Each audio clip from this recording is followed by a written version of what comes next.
Hey guys, G-Dog here, and welcome back to another video.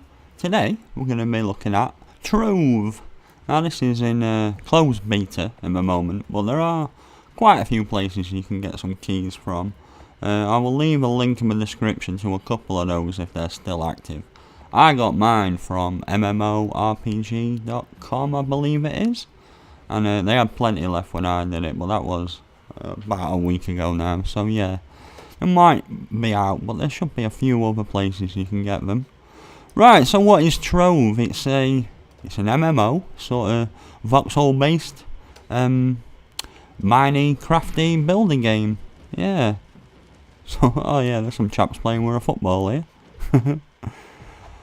But yeah, it's class based, so there's lots of different classes you can be. I'm currently a gunslinger, and I'm level 15. I've been playing it a little while now, and yeah, there's like loot and stuff, so you can get like different masks and stuff, and weapons and hats and pets and mounts and all sorts of stuff. It's really cool, like the different unlocks and stuff. So yeah, if you were to play it, you'd have to do a little tutorial, and then you'd teleport to here, which is my hub world. Now in my hub world, it's peaceful here, so like if you look everywhere on the map, it's all peaceful and lovely. Well, this is where a lot of people hang out, like between raiding and doing dungeons and mining and stuff. So yeah, this is totally peaceful. Now I could go and place my plot somewhere, which I will do in a second. But the main thing that they've got here is this little tower. And at the bottom of this tower, it's got the class changer. So when you start, you'll have access to two characters. You'll have the knight and the gunslinger, and then you can swap between them. And then you do have the opportunity to either buy or earn currency, which you can unlock other characters with. I've actually got 6,500, so what I think we're going to do is we're going to start a little series on this, and we're going to start off with a new character and level up from the get-go. And I think I'm probably going to go with this Dracolite guy, because he looks pretty cool, like a fire mage. Right, so also at this tower is all the different teleports to the different worlds. So when you start off, you'll want to use this first one, because this, if we hover on it, yeah, that's it's ideal for people of levels 1 to 3. And then as we go up, they get higher and higher. So you got the blue one, and then the purple one, and then this one, which is for 8 and 9, and then you get the Uber Adventure Worlds, and this is Uber 1, so this is for levels 10 and higher. Now if we actually go to we'll go to a plot, and I'll show you my little house. So this is another really cool thing with the game. See these are all people's houses, these ones. And basically you get a little plot, this size actually. Yeah, so we'll go here, why not? So yeah, you get this little plot, and you can move it about. It's advantageous to move it about. So when I go to one of the adventure worlds, I can put my plot there, and then if I die during that adventure world, I'll respawn there. It's really cool. So yeah, let's have a little look at my cornerstone.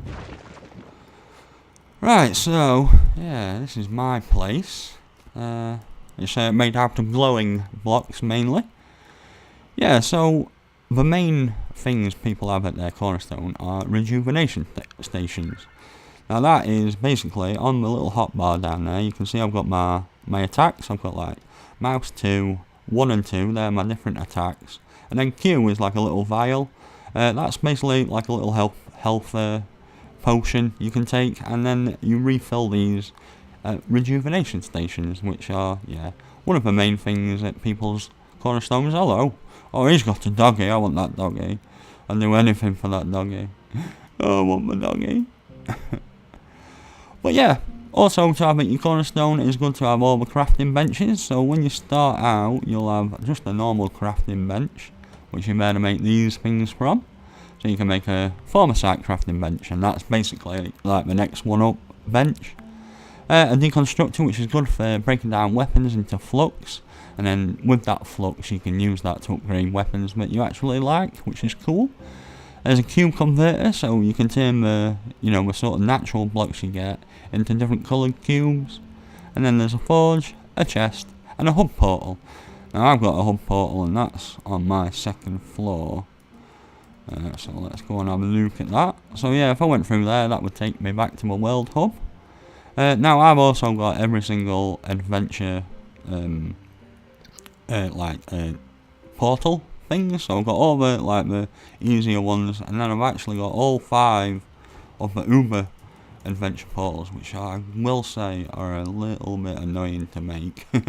They take a lot of Infinium and stuff later on. But yeah, I've got all those up here. Actually, on this floor, I've got all my cube converters. So for converting cubes, like I can make all these different coloured cubes, and then I can also go onto my metallic cube one, and yeah, I can make all those. Now on most of the crafting tables, you'll find these, which are basically locked recipes. Now you either find those from doing dungeons. Sometimes you'll do a dungeon and it'll lock a recipe as opposed to a weapon or an unlock, like an item, like an armor piece. But yeah, sometimes it'll be recipes. Now you can also find those while mining. I found most of mine while mining, to be honest. So I was doing a bit of mining, and then there'd be it's sort of like a golden block with some dashes on, and then when you break that, you learn a random new recipe, which is awesome. But yeah, I've got my glass one here, and then I've also got I've got an organic one. So you can make the ice blocks you see in some of the not realms, biomes. And yeah, all my glowing blocks, which I've used to build my house. But yeah, there's all sorts of crafting tables now. There's my 3 main ones, which are these 3. So you've got my crafting bench, my former site crafting bench, and then my Infinium crafting bench. And then you've also got a workbench, which is for more sort of prettier, to make the place look nice. But they also have, on these ones, they have the sort of biome specific workbenches. So there's a robotic one, a highlands, a frontier, a haunted, a fairy, and a draconic workbench.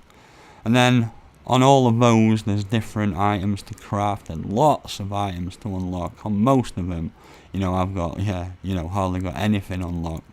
But yeah, there's dresses and posters and all sorts of stuff. I really want to get some of that unlocked. So yeah, there are sort of different benches there are. And then there's forges. So there's my deconstructor, which, as I say, I can pop stuff in here and that'll turn into flux. And then my next one is my advanced forge, and what I can do here is I can upgrade stuff, or I can actually add a new stat if I have a pearl of wisdom. If you have a prism, a perfect prism, you can upgrade the rarity of an item. So if I put an orange one in, it'll turn to red. If I put a red item in, it'll turn to rainbow. And if I put a rainbow item in, it'll turn into a shadow item, which is awesome. You can also reduce required level, so you need a twinking tome to do that. So that's quite good, to have a much stronger weapon at a lower level requirement, which is cool.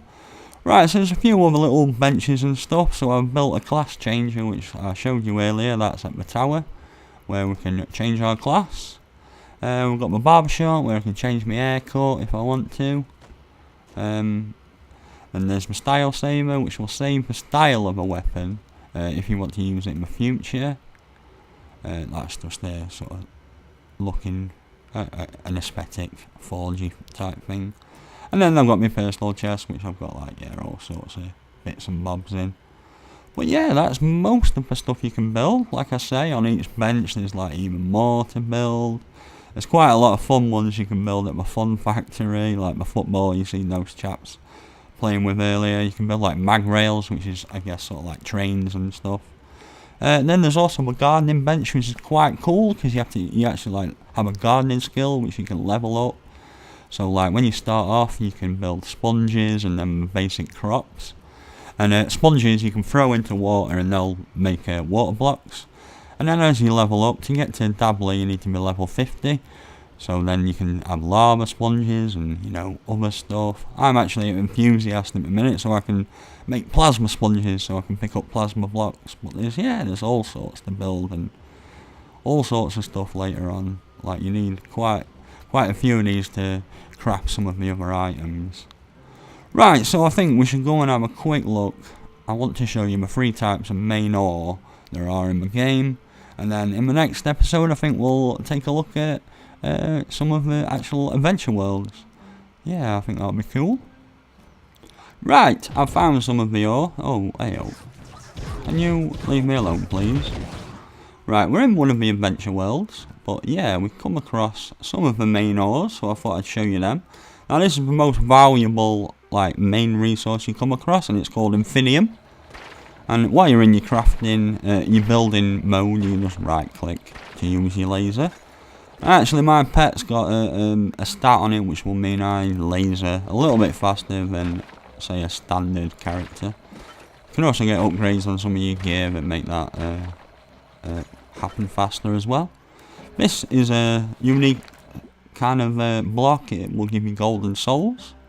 Right, the most common resource in the game is this stuff, and it's called Shapestone. It's used in a lot of recipes, and it's quite fast to mine. But yeah, it's the most common, and yeah, it's used in plenty of recipes. Right, so we just need to find a former site. Shouldn't be too far. I might actually drill into here. Looks like a little cavey section. Yeah, there is some former site here. Now this is probably the second rare, like most common. So you got Shapestone, then former site, and then Infinium's your rarest.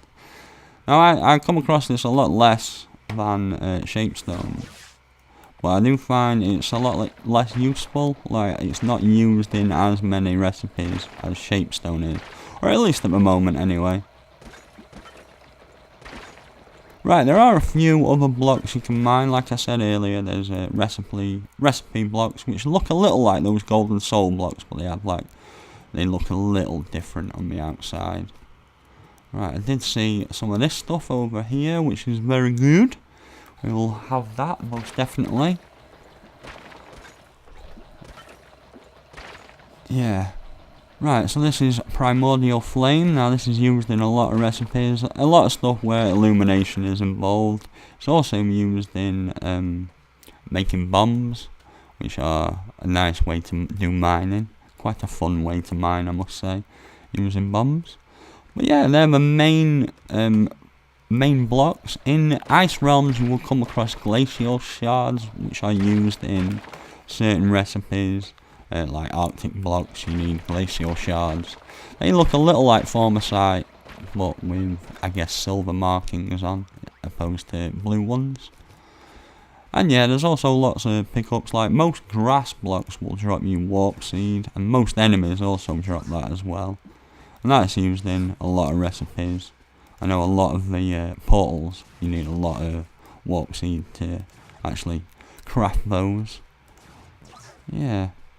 So that's my main sort of stuff we'll be mining and stuff, the main sort of things you want to look out for anyway. But yeah, I think we'll leave that episode there, and like I say, we'll come back in the next one and do some proper adventure world dungeon slaying and show you some of the randomly spawning dungeons and stuff, which are pretty cool. And yeah, we'll fight some bosses and some spawny type dungeons where they just like throw hordes at you. But yeah. Check back for that, that'll be coming up soon on the channel. But yeah, thanks for watching, and I'll see you guys later. Bye!